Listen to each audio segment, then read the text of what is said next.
Hi, I'm Gordon and I'm a writer, reader and member of a local writing group, Growth Writers, and also public library person. Today I wanted to share a few books with you that I've been reading, stuff that I find interesting, something that's new in maybe, and also stuff that you can usually get from the library. In fact, you can get all of these from the library. I'm talking in a personal capacity today. It's nice to know that you can get them.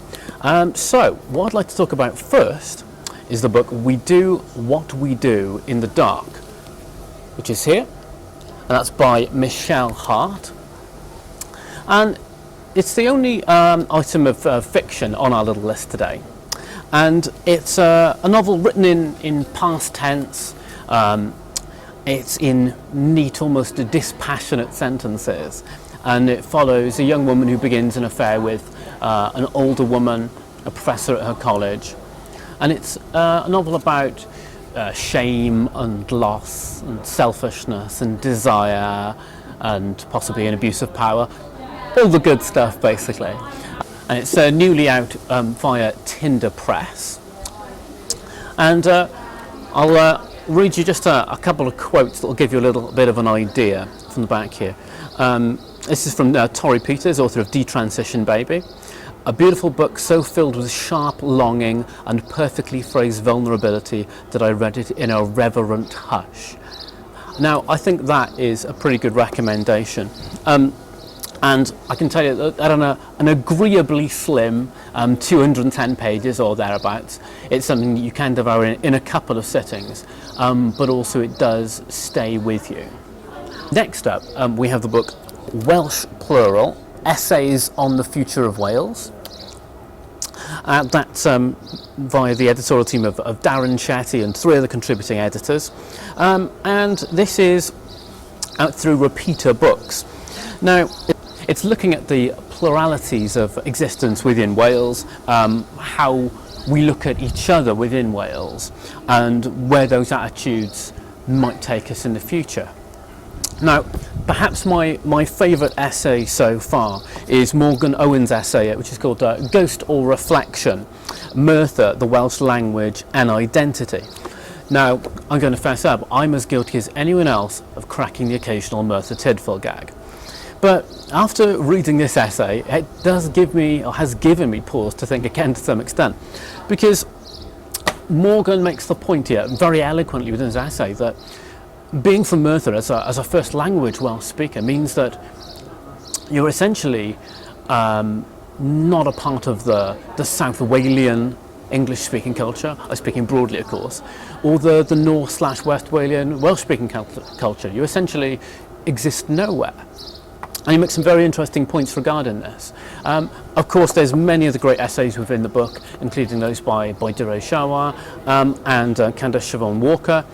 And I also find out within the book that, within Dire's essay, that she found solace during lockdown in the same tiny Cardiff nature reserve as I did. She doesn't name it in the essay, and I'm not going to name it for you either. You'll have to find it for yourself.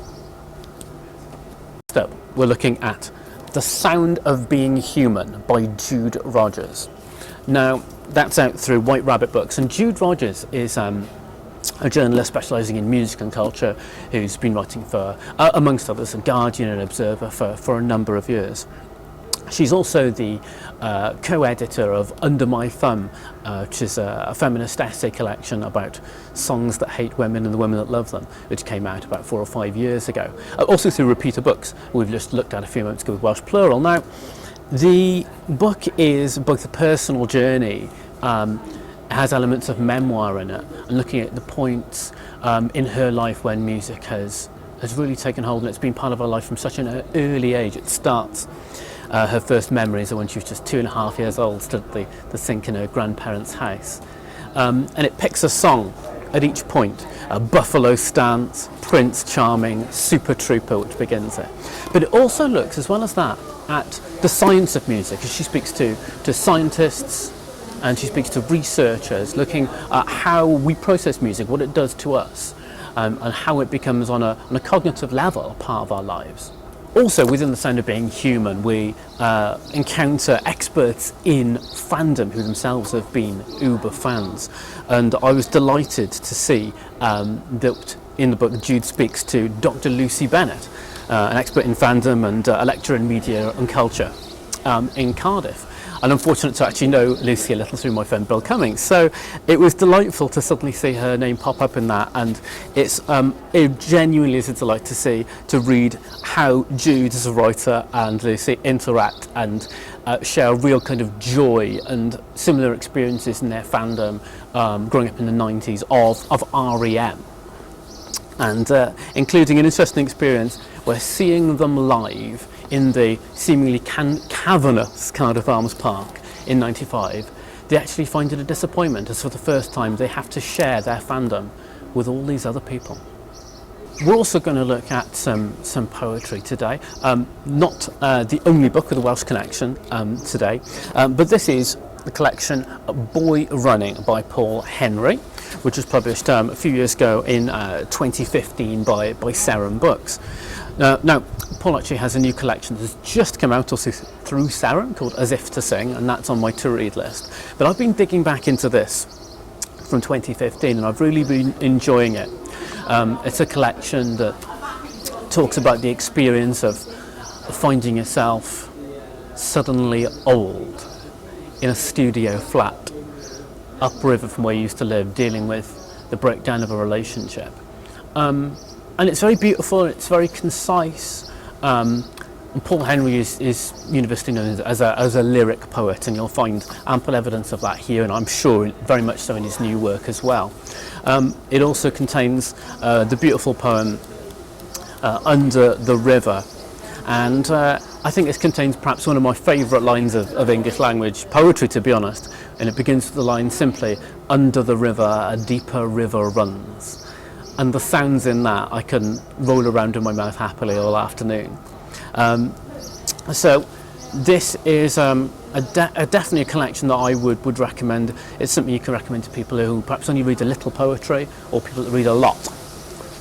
And it has 3 sections within it, including the long poem Kicking the Stone, and also a final section, Davy Blackrock, where we encounter a character who may have elements of the poet himself within him, he may not. It does keep you guessing a little bit. But Paul, as a storyteller, he's also a songwriter, of course. It continues to take you into lots of different places within the collection, and I would strongly recommend it to anyone who loves poetry. Okay, and we're also today going to be looking at the book Sins of My Father by Lily Dunn, which is subtitled A Daughter, a Cult, a Wild Unravelling. It's a book about a father-daughter relationship and Lily's charismatic but troubled father who dominates her life. And I'll read you a little bit of the synopsis here. When Lily Dunn was just 6 years old, her father left the family home to follow his guru to India. Trading domestic life for clothes dyed in oranges and reds and the promise of enlightenment with the cult of Bhagwan Sri Rajneesh. Since then, he has been a mystery to her. So this is about a daughter who grows up enthralled by her father, a charismatic man, well connected, dealing in books and in the publishing world, and then having to unravel what happens as the years go by and how he becomes partially estranged from her to an extent, and what happens to him in his later years. So it's a book that I've only just started and is very newly published, and it's out with Weidenfeld and Nicolson. And I'll read you a couple of quotes from the back cover here. A forensic analysis of the curse of the charismatic dad by a daughter who grows up under the desperate double shadow cast by addiction and devoted love. I can see no better than that, and I'm looking forward to digging into this over the next few weeks. So if you did want to talk about any of the books we've been looking at, you can certainly chat to me. I'm available on Twitter at Library Gordon, and you can maybe, if you want to suggest something that we can look at in the future, we can certainly look into that too.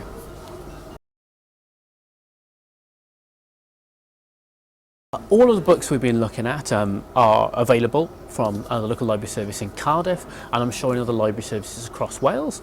You can check on that on the library catalogues, which are available online, and you can also check with the library service if they offer a service whereby you can suggest and request items for stock, and they should hopefully be able to get you what you want.